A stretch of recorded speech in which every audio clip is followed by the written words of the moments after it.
ಸ್ವಾಗತ. ಕಾಳಿಸ್ವಾಮಿ ಈಗ ಕಿಕ್ ಸ್ವಾಮಿ ಆಗಿದ್ದಾರೆ. ಕಾವಿ ಕಳಚಿ ಕಾಳಿಸ್ವಾಮಿ ಎಣ್ಣೆ ಹೊಡೆದಿದ್ದಾರೆ. ಹೌದು, ರಿಯಲ್ ಲೈಫ್ನಲ್ಲಿ ಕಾಳಿ ಆರಾಧಕರಾದ ರಿಷಿಕುಮಾರ ಸ್ವಾಮಿ ರೀಲ್ನಲ್ಲಿ ಎಣ್ಣೆ ಹಾಡಿಗೆ ಸಖತ್ತಾಗಿ ಸ್ಟೆಪ್ ಹಾಕಿದ್ದಾರೆ. ಈ ದಿಲ್ ಹೇಳಿದೆ ನೀ ಬೇಕಂತ ಹೆಸರಿನ ಚಿತ್ರದ ಹಾಡಿನಲ್ಲಿ ಕಾಳಿಸ್ವಾಮಿ ಎಣ್ಣೆ ಅವತಾರ ನೋಡಬಹುದು.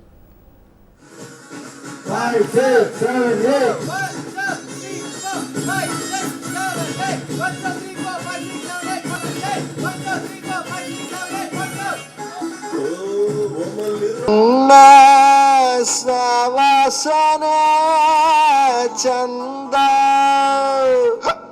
ಹುಡುಗಿರ್ನ ಲವ್ ಮಾಡೋದ್ಕಿಂತ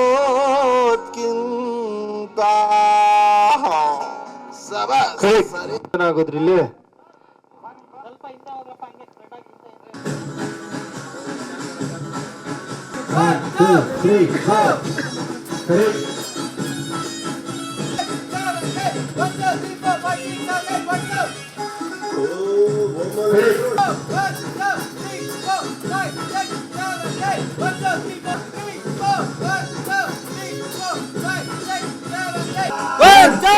ಹುಡುಗಿರ್ ಮಾತ ನಮ್ಲ ಬ್ಯಾಡ್ರಿ ಹುಡುಗಿರ್ ಮಾತ ಸರ್ ಟೇಕ್ ಬನ್ನಿ ಗ್ಲಾಸ್ ಹೊಡಿಬೇಡ್ರಿ ಸರ್.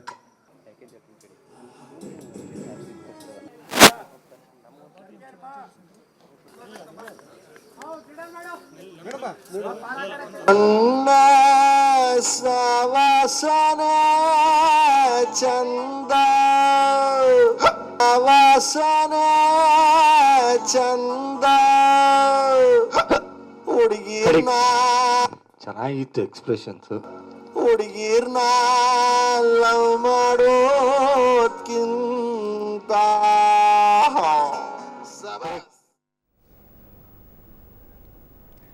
ಬನ್ನಿ, ಇವಾಗ ಏನಷ್ಟು ಮಾಹಿತಿ ಕೊಡೋದಕ್ಕೆ ಖುದ್ದು ರಿಷಿಕುಮಾರ್ ಅವರೇ ಇದ್ದಾರೆ. ಎಣ್ಣೆ ಡ್ಯಾನ್ಸ್ ಹೇಗಿತ್ತು ಅಂತ ಅವರು ನಮ್ಮ ಜೊತೆ ಮಾತಾಡ್ತಾರೆ. ಸೊ ನಮಸ್ಕಾರ ರಿಷಿಕುಮಾರ ಸ್ವಾಮೀಜಿಗಳೇ. ನಮಸ್ತೆ, ಶರಣಾರ್ಥಿಯಮ್ಮ. ಸೊ ಏನು ನಿಮ್ಮ ಒಂದು ಇತ್ತೀಚಿನ ಡ್ಯಾನ್ಸ್ ಇರ್ಬೋದು, ಟ್ಯಾಲೆಂಟ್ ಒನ್ ಬೈ ಒನ್ ಹೊರಗೆ ಬರ್ತಾ ಇದೆ. ಸೊ ಬಿಗ್ ಬಾಸ್ ನಂತರ ರಿಷಿಕುಮಾರ ಸ್ವಾಮೀಜಿಗಳು ಇಷ್ಟು ಟ್ಯಾಲೆಂಟೆಡ್ ಅಂತ ಎಲ್ಲರೂ ಕೇಳ್ತಾ ಇದ್ದಾರೆ. ಯಾಕಂದ್ರೆ ಡ್ಯಾನ್ಸ್ ಆಯ್ತು, ಇವಾಗ ಮತ್ತೆ ಹೊಸದಾಗಿ ಎಣ್ಣೆ ಕುಡಿದು ನಂತರ ಹೇಗಿರುತ್ತೆ ಅದರ ಡ್ಯಾನ್ಸ್ ಈಗ ಮಾಡ್ತಾ ಇದ್ದೀರಾ, ಏನ್ ಅನಿಸ್ತಾ ಇದೆ ಹೊಸ ಹಾಡಿನ ಬಗ್ಗೆ ಹೇಳೋದಾದ್ರೆ? ಅಯ್ಯೋ, ನಿಜವಾಗ್ಲೂ ಹೇಳ್ಬೇಕು ಅಂತ ಎಣ್ಣೆ ಇಲ್ಲ, ಅದ ಏನೋ ಇದು ಪೆಪ್ಸಿನೋ ಎಂತದೋ ಹಾಕಿರ್ತಾರೆ ಅಷ್ಟೇ ಇರೋದು ಅದ್ರಲ್ಲಿ. ಎಣ್ಣೆ ಕುಡ್ದು ಅಂತ ಹೇಳ್ಬೇಡಿ. ಅಂದ್ರೆ ಅದು ಸಾಂಗ್ ಇರೋದೇ ಆಗಿದೆ ಅಲ್ಲ. ಅಲ್ಲ, ಪಾತ್ರ ಕರೆಕ್ಟ್. ಪಾತ್ರ ಅನುಭವಿಸಿ ಮಾಡ್ತಾ ಇದ್ರಲ್ಲ, ಅದಕ್ಕೆ ಕೇಳಿದ್ದು. ಅಲ್ಲ, ಯಾವುದೇ ಪಾತ್ರಗಳನ್ನು ಅನುಭವಿಸಿ ಮಾಡಿದಾಗ್ಲೇ ಅದಕ್ಕೆ ಪೂರ್ಣ ಸಿಗೋದು, ಪೂರ್ಣ ಫಲ ಸಿಗೋದು. ನಿಜ, ನಿನ್ನೆನೋ ಹಾಗೆ ಅಂತಿದ್ರು ನಾಗೇಶ್ ಅವರು, ಗುರುಗಳೇ ಇದು ಏನ್ ನಿಜವಾಗ್ಲೂ ನಾವ್ ಅನ್ಕೊಂಡಿರ್ಲಿಲ್ಲ ಹಿಂಗ್ ಬರುತ್ತೆ ಅಂತ. ನಾವ್ ಅಂದ್ವಿ ಈ ಡಾನ್ಸ್ಗೆ ಅವ್ರು ಮಾಡಕ್ ಆಗತ್ತಾ ಅಂತ ಅಂದ್ವಿ, ಬಟ್ ಒಂದೇ ಟೇಕಲ್ ಮಾಡಿದ್ರಲ್ಲ ಅಂತ ನಾಗೇಶ್ ಹೇಳ್ತಾ ಇದ್ರು. ಅವ್ರು ದೊಡ್ಡ ನಂಗೆ ಪುಟ್ಟ ಕಲಾವಿದ ಅಷ್ಟೇ ಗೊತ್ತಿರೋದು ನನಗೆ. ತುಂಬಾ ಚೆನ್ನಾಗ್ ಬಂತು. ಈಗ ಸಾಂಗ್ ಶೂಟಿಂಗ್ ಟೈಮ್ ಅಲ್ಲಿ ನೀವು ಚೂರು ಎಣ್ಣೆ ಹಾಕಿರ್ಲಿಲ್ಲ ಹಂಗಂದ್ರೆ?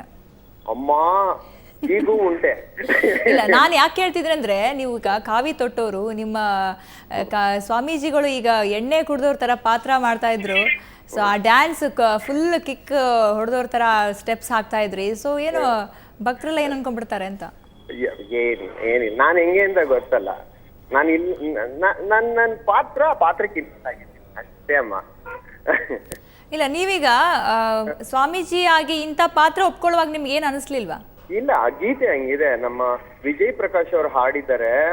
ಅವರು ಇದ್ರಲ್ಲಿ ಅದ್ರೊಳಗಡೆ ಇದು ಹೇಗಿದೆ ಅಂತಂದ್ರೆ, ಇವತ್ತು ಸುಮ್ನೆ ಲವ್ ಮಾಡೋದು, ಓಡೋಗೋದು, ಆನಂತರ ಅದಕ್ಕಾಗುವಂತ ನೋವುಗಳು, ಅದಾದ್ಮೇಲೆ ಆಗುವಂತ ಪರಿಸ್ಥಿತಿಗಳು, ಆಮೇಲೆ ಇವರು ಕುಡಿತಕ್ಕೆ ಅಡಿಕ್ಟ್ ಆಗೋದು.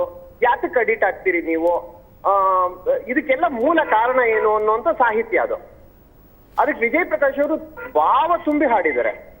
ಅದು ಪೂರ್ಣ ಹಾಡಲ್ಲಿ ನಿಮಗ್ ಸಿಗ್ತದೆ ಅದು.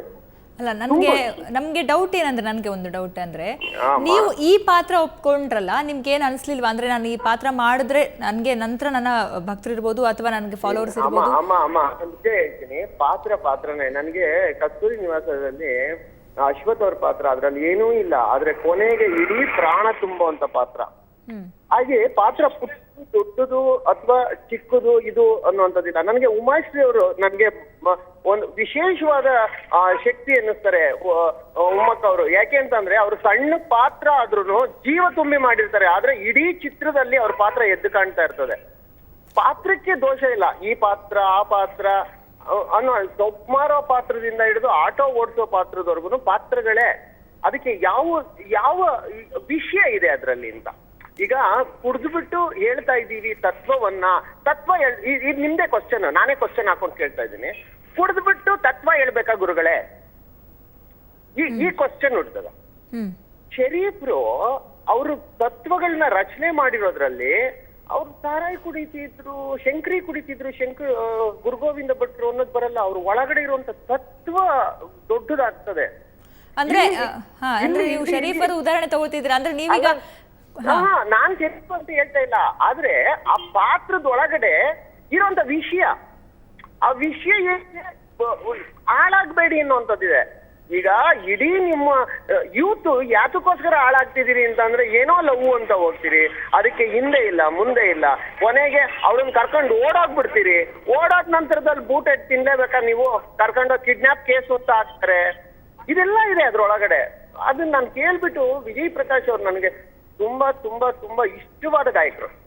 ಅಲ್ಲ, ನೀವೀಗ ನಿಮ್ಮನ್ನ ಜನ ಈಗ ಕನ್ಫ್ಯೂಷನ್ ಇದೆ ಒಂದು, ಋಷಿಕುಮಾರ್ ಅವ್ರನ್ನ ಸ್ವಾಮೀಜಿ ಅಂತ ನಾವು ಸ್ವೀಕರಿಸಬೇಕು ಅಥವಾ ನೋಡ್ಬೇಕು, ಅಥವಾ ಆಕ್ಟರ್ ಅಂತ ನಾವು ಅವ್ರನ್ನ ನೋಡೋದು ಅಂತ. ಸೊ ನೀವೀಗ ಪಾತ್ರಗಳನ್ನ ಯಾವ್ದು ಪಾತ್ರ ಆದ್ರೇನು ಅಂತೀರಾ ನೀವು? ಅಲ್ಲಲ್ಲ, ನಂದು ಇವಾಗ ನಾಳೆ ಕಾಳಿ ಪಾತ್ರದಲ್ಲಿ ನಾನು ಇದೀನಿ. ಮೊನ್ನೆ ಅಯ್ಯಪ್ಪ ಸ್ವಾಮಿ ಪಾತ್ರ ಮಾಡಿದ್ದೆ. ಈಗ ಪಾತ್ರಗಳು ಅಯ್ಯಪ್ಪ ಸ್ವಾಮಿ ಪಾತ್ರ, ಶಿವನ್ ಪಾತ್ರ ಮಾಡಿದ್ದೆ ನೃತ್ಯದಲ್ಲೇ. ಇದು ಒಂದು ಪಾತ್ರ ಅಷ್ಟೇ. ಶಿವನನ್ನಾಗಿ ಮಾಡಿದ ಮಾತ್ರಕ್ಕೆ ಶಿವನಲ್ಲ, ಅಯ್ಯಪ್ಪ ಸ್ವಾಮಿಯನ್ನಾಗಿ ಮಾಡಿದ ಮಾತ್ರಕ್ಕೆ ಅಯ್ಯಪ್ಪ ಸ್ವಾಮಿ ಅಲ್ಲ. ಅಥವಾ ನಾಳೆ ಕಾಳಿ ಆಗ್ತೀನಿ ಅಂದ್ರೆ ಕಾಳಿ ಅಲ್ಲ. ನಾನು ಏನು ಸಾಮಾನ್ಯವಾಗಿದ್ದೇನೋ ಸಾಮಾನ್ಯವಾಗೇ ಇದ್ದೇನೆ. ಅವ್ರ ಭಾವ ಅದು ಅವ್ರು ನನ್ನನ್ನು ಸ್ವೀಕರಿಸೋದು. ಇವತ್ತು ನಿಜವಾಗ್ಲೂ ನನ್ನನ್ನು ಇಲ್ಲಿವರೆಗೂ ಆ ನೃತ್ಯ ಕಾರ್ಯಕ್ರಮ ಉಳಿಸ್ಕೊಂಡ್ ಬಂದಿದ್ದಾರೆ ಅಂದ್ರೆ ನಾನು ಕರ್ನಾಟಕ ಜನತೆಗೆ ನಾನು ಶರಣಾರ್ಥಿಗಳನ್ನ ಅರ್ಪಿಸ್ಬಿಟ್ಟಿದ್ದೀನಿ ನಾನು ಅವತ್ತೇ ವೇದಿಕೆನಲ್ಲೇನೆ. ಅಲ್ಲ, ಅಂದ್ರೆ ಈ ಒಂದು ಪಾತ್ರ ಇದೆಯಲ್ಲ ನಿಮ್ಮ ಮುಂದೆ, ಅಂದ್ರೆ ನಿಮ್ಮ ಒಂದು ಸ್ವಾಮೀಜಿಯನ್ನ ಒಂದು ಘನತೆ ಇರ್ಬೋದು, ಆ ಒಂದು ನಿಮ್ಮ ಒಂದು ನಡವಳಿಕೆ ಇರುವಂತಹ ಒಂದು ಸೀರಿಯಸ್ನೆಸ್ ಏನಂತೀವಲ್ಲ, ಸ್ವಾಮೀಜಿಯ ಒಂದು ಕಾವಿಗೆ ಬಟ್ಟೆಗಿರುವಂತಹ ಸೀರಿಯಸ್ನೆಸ್ ಇರ್ಬೋದು, ಈ ಒಂದು ಪಾತ್ರದಿಂದ ಅದು ಮುಂದೆ ಒರೀತಂತ ಹೇಳ್ತೀರಾ? ಅಂದ್ರೆ ಜನರು ಭಕ್ತರು ಇರ್ಬೋದು ನಿಮ್ಗೆ ಆ ರೀತಿ ಸ್ವೀಕರಿಸ್ತಾರೆ? ಇಲ್ಲ ಇಲ್ಲ ಇಲ್ಲ, ಪಾತ್ರವೇ. ಪಾತ್ರ ಅನ್ನುವಂಥದ್ದು ಅದು ಜೀವನವಲ್ಲ. ಅದು ಜೀವನದಲ್ಲಿ ಒಂದು ಪಾತ್ರದಲ್ಲಿ ಬುದ್ಧಿ ಹೇಳುವಂತ ಒಂದು ದೃಶ್ಯ. ಅದನ್ನು ಬಿಟ್ಟು ನನ್ನ ಜೀವನದಲ್ಲಿ ನಾನು ಹೇಗಿದ್ದೇನೆ ಅದು ನನ್ನನ್ನ ಹತ್ರದಿಂದ ನೀವು ನೋಡಿದ್ದೀರಿ, ನಿಮಗ್ ಗೊತ್ತಿದೆ. ಪಕ್ಕದಲ್ಲಿ ನನ್ನ ಡ್ರೈವರ್ ಕೂತಿದ್ದಾನೆ, ಅವನಿಗೆ ಗೊತ್ತಿದೆ. ನನ್ನ ಸುತ್ತ ಇರೋ ಡ್ಯಾನ್ಸರ್ ಇದ್ದಾರೆ, ಅವ್ರಿಗೆ ಗೊತ್ತಿದೆ. ಅಷ್ಟು ನನ್ನನ್ನ ನೋಡಿದವರು, ನನ್ನ ಜೊತೆನಲ್ಲಿರುವಂತವ್ರು, ಅವ್ರಿಗೆ ಗೊತ್ತಿದೆ. ಸರಿ, ನೀವು ತುಂಬಾ ಡೆಡಿಕೇಟಿವ್ ಆಕ್ಟರ್ ಅಂತ ನೀವೇ ಹೇಳಿದ್ರಿ. ಹಾಗಾದ್ರೆ ಪಾತ್ರಕ್ಕೋಸ್ಕರ ಏನ್ ಬೇಕಾದ್ರೂ ಮಾಡ್ತೀರಾ? ಅಲ್ಲ, ಖಂಡಿತವಾಗ್ಲು ಆ ಪಾತ್ರಕ್ಕೆ ಜೀವ ತುಂಬಬೇಕು ಅನ್ನೋವಾಗ ಆ ಪಾತ್ರದ ಪೂರ್ಣತೆಯನ್ನ ನಾನು ತಗೋಬೇಕು. ಇವತ್ತು ನನಗೂ ಹೊಟ್ಟೆ ಇದೆ, ನನ್ನ ನಂಬಿಕೊಂಡಿರೋರ್ಗೆ ಹೊಟ್ಟೆ ಇದೆ. ಅವರ ಜೀವನಕ್ಕೆ, ಅವರ ಆಧಾರಕ್ಕೆ ನಾನು ಏನಾದ್ರೂ ವೃತ್ತಿಪರ ನಿಂತ್ಕೋಬೇಕು. ಆ ವೃತ್ತಿಯಲ್ಲಿ ನನಗೆ ಇದು ಆಯ್ಕೆ ಆಗಿದೆ. ಈ ವೃತ್ತಿ ನನ್ನ ವೃತ್ತಿ, ನನ್ನ ಕಾವಿ, ನನ್ನ ಏನು ದೈವವನ್ನೋ ಅಥವಾ ಮೋಕ್ಷವನ್ನೋ ಆ ಸಂಪಾದನೆ ಮಾಡ್ಕೊಳ್ಳೋಕೆ ನನ್ನ ಮೈ ಮೇಲೆ ವೃತ್ತಿ ಅಂದ್ರೆ ಕೊನೆಯದಾಗಿ ಶಾರ್ಟ್ ಅಂಡ್ ಸ್ವೀಟ್ ಆಗಿ ಹೇಳೋದಾದ್ರೆ, ಋಷಿಕುಮಾರ ಸ್ವಾಮೀಜಿ ಅಂತ ಮುಂದೆ ಈಗ ಜನರು ಋಷಿಕುಮಾರ ಸ್ವಾಮೀಜಿ ಅಂತ ನೋಡ್ಬೇಕಾ ಅಥವಾ ಒಬ್ಬ ನಟನಾಗಿ ನೋಡ್ಬೇಕಾ? ನಿಮ್ನ ಯಾವ ರೀತಿ ನೋಡ್ಬೇಕು ನಿಮ್ನ? ಹಾಗಾದ್ರೆ ಇಲ್ಲ, ಖಂಡಿತವಾಗ್ಲು ನಂದು ಎರಡೂ ಕಣ್ಣುಗಳವು. ನನ್ನ ಕಾವಿತ್ವವು ಒಂದು ಕಣ್ಣು, ಇನ್ನೊಂದು ಕಲಾತ್ವವು ಒಂದು ಕಣ್ಣು. ಎರಡು ಕಣ್ಣುಗಳು ನನ್ನ ಕಣ್ಣುಗಳೇ. ಹಂಗಾಗಿ ಅವರ ದೃಷ್ಟಿಗೆ ಬಿಟ್ಟಿರುವಂತದ್ದು. ಧನ್ಯವಾದ ಋಷಿಕುಮಾರ ಸ್ವಾಮೀಜಿ ನಮ್ಮ ಜೊತೆ ಮಾತಾಡೋದಕ್ಕೆ.